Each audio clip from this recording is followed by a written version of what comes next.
Hello and welcome to the Beyond Enough podcast. I am so honoured and absolutely so excited to bring another guest, the most beautiful Nikki, and we are going to dive into everything that she is and everything that she brings to the online space, and I know that she is going to, oh my goodness, inspire and propel you if you are a female entrepreneur. And we're also going to dive deep into the stories about how she got here and lots of other incredible things. She is one of my absolute favourite connections in the online space and a real testament, I think, to visibility and authenticity and bringing the right type of people into your network, right? So without further ado, I'm going to let Nikki say hello and introduce herself, and we'll go from there. Oh, that is so sweet. Do you know what? Oh, Amy, you are, I speak about you all the time. Honestly, it is quite something when you meet someone online that you just feel so, we've just been talking for a good hour and a half, right? No, even, a good hour, I don't know how long we've been talking for, hour.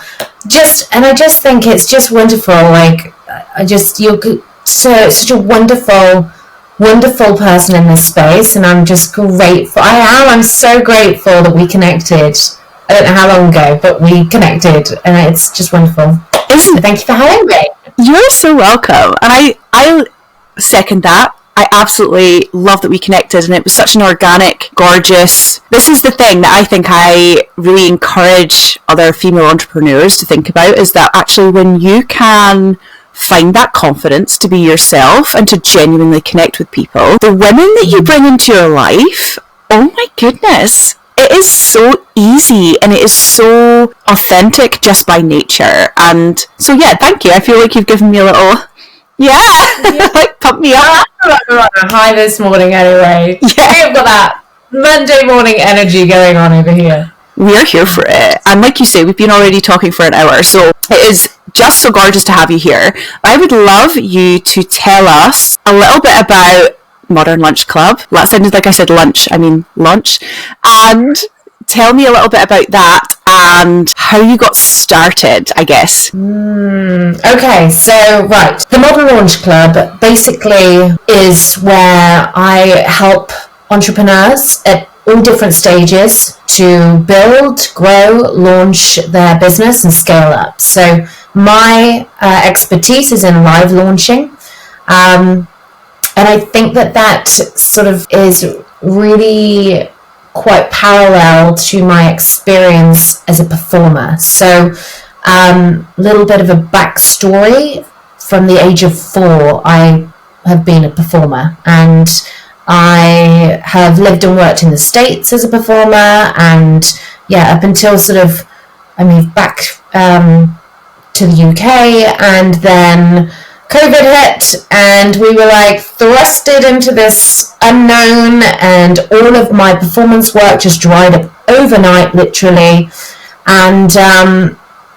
So then I was like, right, well, where else can I creatively express myself and make money, right? It was always a bit of a struggle as a performer. Unless you landed the big roles, you were not, it was hard to make money in that industry when you're, in those early stages and whatnot. And so, I wanted to look at, that's when I started sort of falling into this online space and building businesses online. The first one was called The Unsigned Artist, and this was just pre-COVID, so I'd already started sort of dabbling my feet at that point, working with musicians on how to market themselves. We had some in-person events for that, so that was fun. And then when COVID hit, that's when I launched Wedding Bliss. And I had, in one of my many jobs, been a wedding planner in the UK. And I had planned my own wedding. And so then I kind of naturally fell into that space. It was really fun working with brides, built that community up to over 8,000 brides. So that was kind of intense in itself. And you really learn the tools to manage big groups and to just make things move online. And then, big burnout of 2023, November 2023. And I was like bedbound for 11 days and clearly being sent signs by the universe to be like, this has played its part. Your path is so much bigger. And and then so after a long walk in the rain, it was like a movie. I was like, what does Nikki want? It was ridiculous. And I was like, I was like, please just show me what it is. And it was so funny. It was already there. Like, I'd already been coaching people in the background after I'd have brides come and ask me, how have you done this? I want to build my own business. I'm married now. I'm in this new chapter. Like, what does this look like?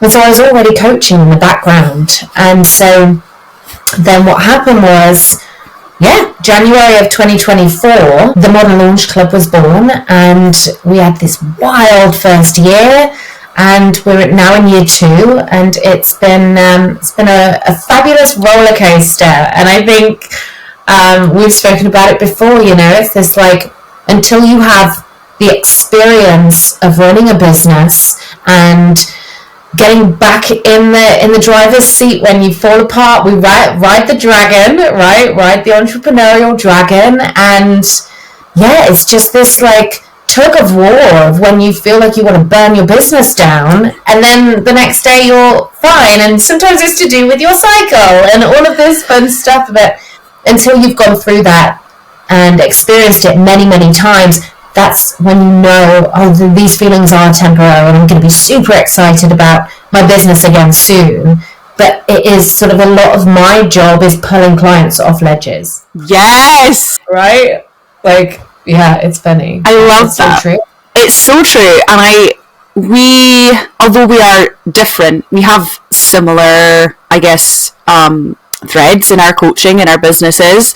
And I agree. I think a lot of what I do for people is pull them off the ledge, because especially in those early stages of business, a lot of what you're experiencing is so emotionally charged. And I think we spoke about this earlier as well, riding the dragon. It is so true. But a lot of that is because we put so much of our heart and soul into our business. And then when something maybe doesn't work the way you think it should, you've tied so much of your worth into that launch, into that service, into that event, whatever it may be.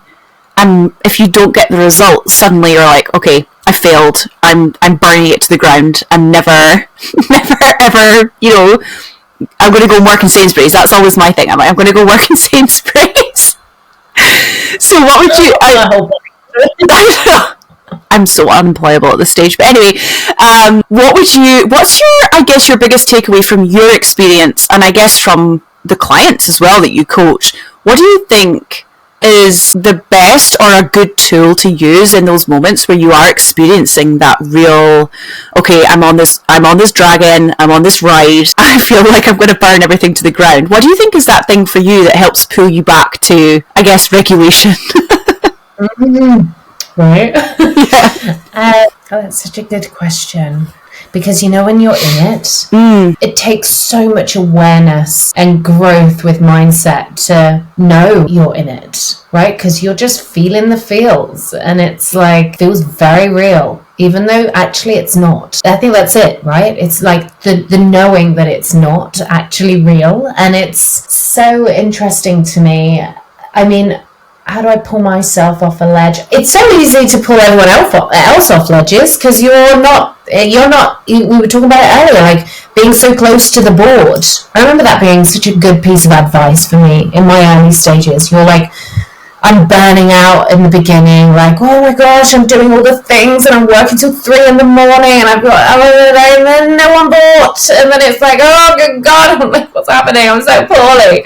And I think, so when someone turned around, my mindset coach at the time, she was like, Nikki, you're so close to the board, you can't see it. When you're so close to the board, and you have to get off the board to be able to look down and look at things from a bird's eye view, to be able to really go, what does this need? And so that's so important, because it's so easy to pull everyone else off ledges. You can see it, tweak here, over there, you're good, move that over there. That's not clear. I don't get what that means. I don't get what I'm such a like no fluff when it comes to my coaching. I'm like, You don't need another feel-good coach. You need someone that's literally going to tell you where your excuses are that are keeping you broke, what you're doing that's wrong, or just not particularly wrong, but just not, it can be tweaked, right? And you can do that so much easier for your clients than you can for yourself. And so when I'm having a moment, it is like okay, Laura, I feel overwhelmed, I'm like, right, this will pass. This too shall pass. And in those moments, I tap, so EFT tap. Love it. And yeah, like it's been a game changer for me, and I teach it inside Iconic, which is my signature program, and it just sort of is starting to run through MLC because it's a game changer. It's such a game changer to really call yourself out and be like, this isn't real. These feelings aren't real. We're going to pass through them. We're going to do what we need to do today to move the needle, and then we're going to give ourselves some grace. And we're going to go take a look at where we're at in our cycle, because usually that's playing a massive part in this whole breakdown. And then we're going to go figure out what that is and go and give ourselves some grace for a couple of days or a day, whatever that looks like. But yeah, that's usually what I do. In the past, though, just a good old breakdown. Schedule that in. Yes, I love that. Thank you so much for sharing that. And I think you're so right. I always say perspective is so valuable. And I think being able to zoom yourself out of a moment is so important. And again, like coming back to EFT, I think that I love that you love it too. And I think that one of the best things that ever gave me was the ability to accept and move through how I'm feeling emotionally in order to do what I need to do in business or in any other area of my life, right? Like whether that's the kids, whether it's a relationship, whatever. If you can accept, process and move through an emotion, you can then take action from a much better point, a much better place, because you're not emotionally charged. And whether we like it or not, we are emotionally driven beings. And if you are letting emotion drive you all the time on the roller coaster of life, on the dragon of business, you're never taking those informed kind of decisions from that space of perspective or from everything that you know and have learned and have experienced. You're taking action from this highly emotional place, which does make things more difficult, right? And I also think, like, really quickly, I love that, because that is part of the difference, right? When we are reacting from something emotionally to something logically, right? Something that I've been taught a lot through therapy is, okay, great, you're feeling your feelings, that's beautiful. Let me tell you what happens in human behavior. Let's take the emotion out of it. Let's stop attaching ourselves to these outcomes. And I think the beautiful thing about EFT is, like, it's none of this toxic positivity. No. It is, hey, I feel shit this morning. I feel like I'm, like, really I feel like an absolute imposter. I feel like this, that, the other. And now let's reframe. Okay, this is how, I'm a badass. Like, let's freaking go. Do you know what I mean? Yes! I completely agree with you, because we suppress so much of what we truly feel with the toxic positivity, with the I'm just going to use an affirmation and it's going to make my life better, instead of understanding that your emotional truth is your whether it's rational or not. And once you can accept your emotional truth, you get to let it pass through you. You get to process it. And that includes negative emotions, feelings, thoughts, all of these things which we're so used to trying to bury beneath a positive that isn't acknowledging our emotional truth. Yeah. Right? It makes so much sense. Like, that is it, right? And I think that's why I love EFT, because I think, we're calling it for what it is. Call it for what it is. And then you can continue to ride the dragon. That's it. And do you know, and I think what's also great about it is, like, I've never really been one for meditation. And hey, it works for many people, but for me, my brain runs too fast. So I'm like, get me through the feeling as fast as I can get there. I want out. Like, that's it. Like, let's get to the core. Let's get to the pinpoint of this, because, like, I no. So EFT is done within minutes. We chase the pain and we're like, cool, we're out. And it's already, like, reduced. And it's just such a faster way of addressing things and getting them out in the open, and then being able to use those affirmations or use those reframing points to speak this new neuro pathway into existence, 100%. You have to deal with, like you say, you have to deal with the underlying stuff before you can put something positive in its place. Like, you have to unwind that part in order to rebuild it in a way that's going to serve you better, right? Yeah. Yes. I love that. Thank you. What do you think is the key to growing and scaling business? If you were to put it in like a short nutshell, which I know is difficult because there's so many things. Like, we could speak for hours, literally, on all the things that we know about building and scaling and building brand and creating content that converts, and on I could go. But what do you think, if you were speaking to that female entrepreneur who is just in that space of being like, nothing's working, I'm not really sure how to just kind of lift this business off the ground and start welcoming in opportunities or clients or network even, what do you think is that piece of advice in a nutshell that would, I guess, start the balls rolling for her? Yeah, so it's funny, I was having this conversation with my iconic members yesterday and really just giving them a breakdown of like what each year looks like. Yes. In business, right? Like, this is so, no one talks about it, and I just think like those basic strategies of connection and authenticity are like number one. So in the first year of business, I will tell my clients that we need to know our audience inside and out. It's all like the niche stuff that like you think you have down, and actually even at this stage of business you may have just like scooted over, or it's not quite locked in, like you're not speaking to them properly, or whatever that looks like. Know your audience, and it's going to be disco calls and DMs that move the needle, right, when you're in those early stages of business. And then in terms of growing and scaling, we've got to get that team in place. Yes. Like number one. And all right, like in the beginning, we were talking about it earlier, it's like you learn to do, and it's so brilliant. Like, you learn to spin all the hats, right? Like, spin all the plates and wear all the hats, shall I say? Because I think, well, we have to, first and foremost, we have to learn everything because we haven't got the money there to invest in a team. We also need to learn those things as well, because you need to know a rough idea of how each part of your business operates, right? So we have to learn this stuff anyway. So that's kind of the beauty of that piece. But the minute we can start building a team in and start lifting off our plates, that's how we're going to scale.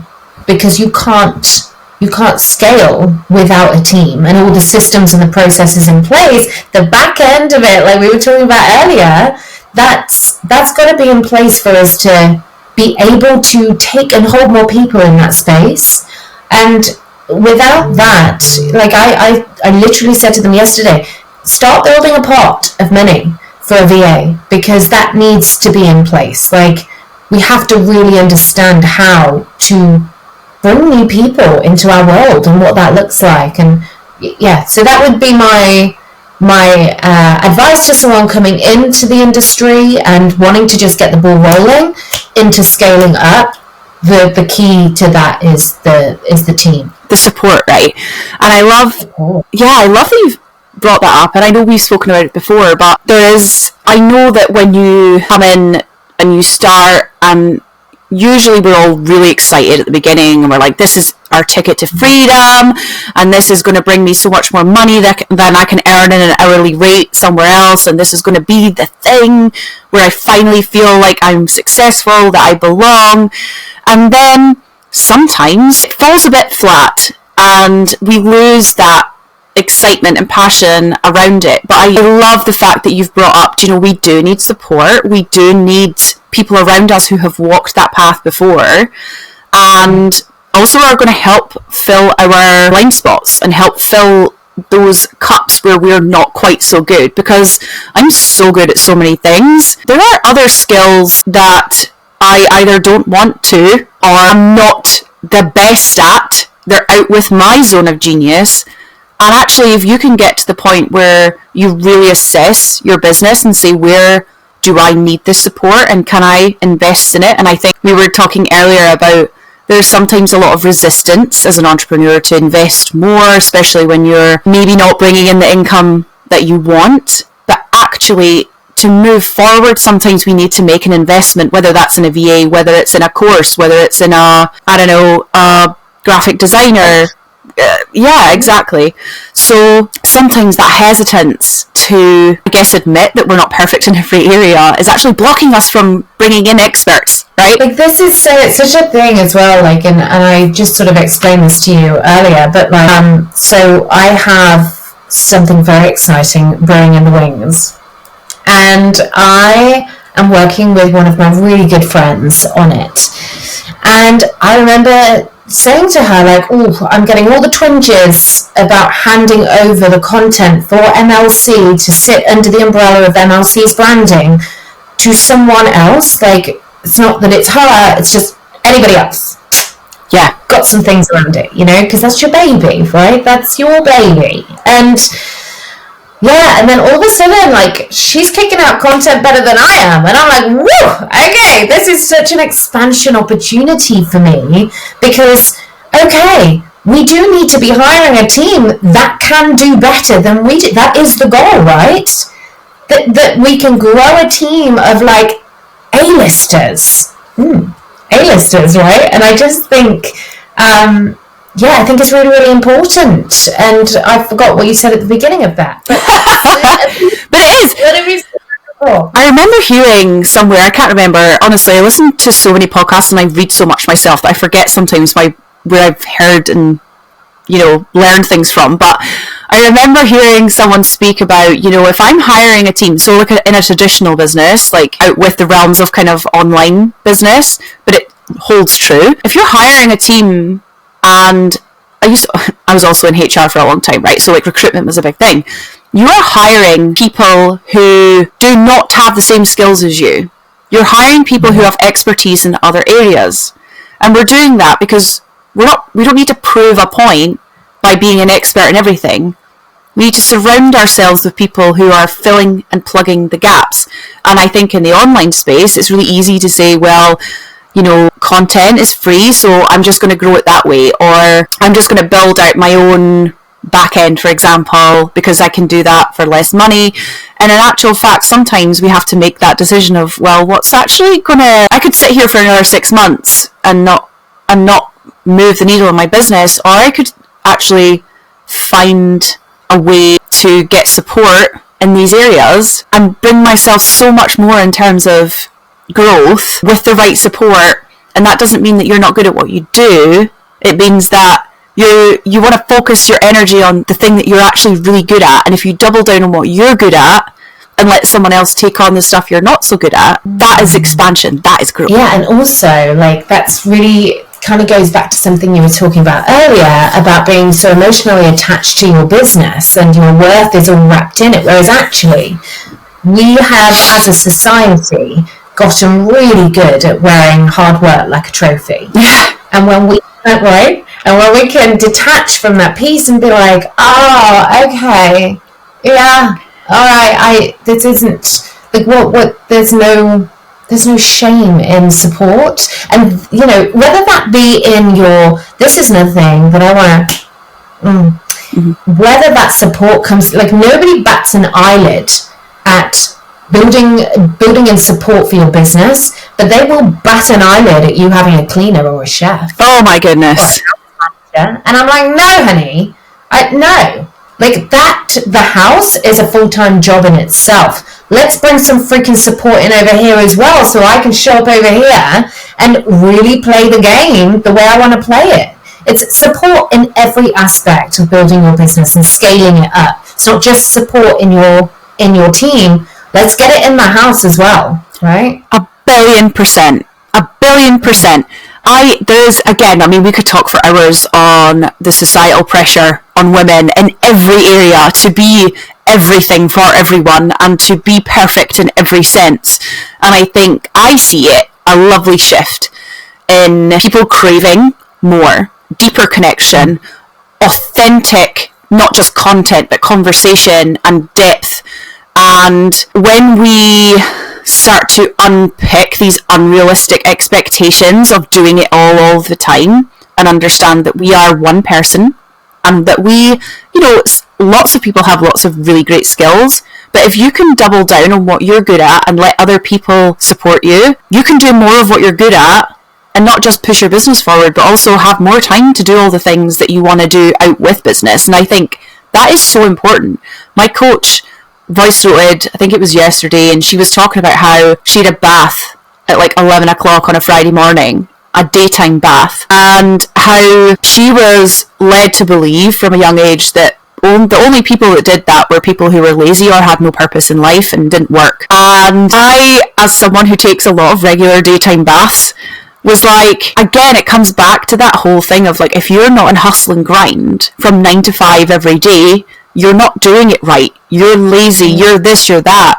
But actually, the support, yes, in your business, the support, yes, in your home and with all these other things, but also supporting yourself as a human being and allowing yourself to live a life that feels good to you, whether or not that's daytime baths, right? Yeah. I'm here for the daytime baths. I don't do them often, but I'm here for it, and I just think, let's just live a life by design, right? Like, why? Why are we answering to people? Why? Why are we doing it? Like, let's stop. Let's build wealth, build freaking memories, like, build a life by design. Let's have baths at 9 a.m. I don't care. You want to get in the bath? Get in the bath. Like, why are we answering? To just do something to me. I'm like, no, this isn't, no. No. No, you're so right. It's that intentionality, isn't it? Like, intentionality behind what you're doing. And I for one am so creative when I've been looking after myself and having the daytime baths. Like, I do so much great work from the bath, and maybe I should admit that, but I do. Obviously not video content, But I do so much. I've done that before, to be fair. But I think when you can get to that place where you're releasing expectations of what other people think you should be doing and allow yourself to be intentional about what you want to be doing, so much unlocks for you. Yeah, I'm with you, girl. You're with me, girl. I love it. Oh my goodness. Is there anything else that you would like to add to this conversation? I feel like we've covered a lot. We've covered a lot. We've ridden the dragon. I feel like we're like, yeah. It feels good. Feels good. Like we put the world right on this Monday morning. We absolutely have. Well, honestly, thank you so much for joining me and for having this conversation. And I hope for everyone listening that you have taken so much from listening to Nikki. I know you will have. She's absolutely fantastic, and you can find her on Instagram, and I will link her information below this podcast for you to go and connect with her. She is absolutely incredible and is a testament to what can be achieved actually when you choose yourself and when you choose alignment and taking things further than you ever thought possible. So thank you so much for being here and for sharing with us. Oh, Amy, thank you so much for having me. It's always a pleasure. I love it. I have to block time out in my calendar because I'm like, we're just going to talk for about 3 hours. It's going to be great. No, I love it. I'm so grateful. And I'm, like I said earlier, super grateful for our connection. And yeah, I'm here for it, girl. Let's freaking climb that ladder.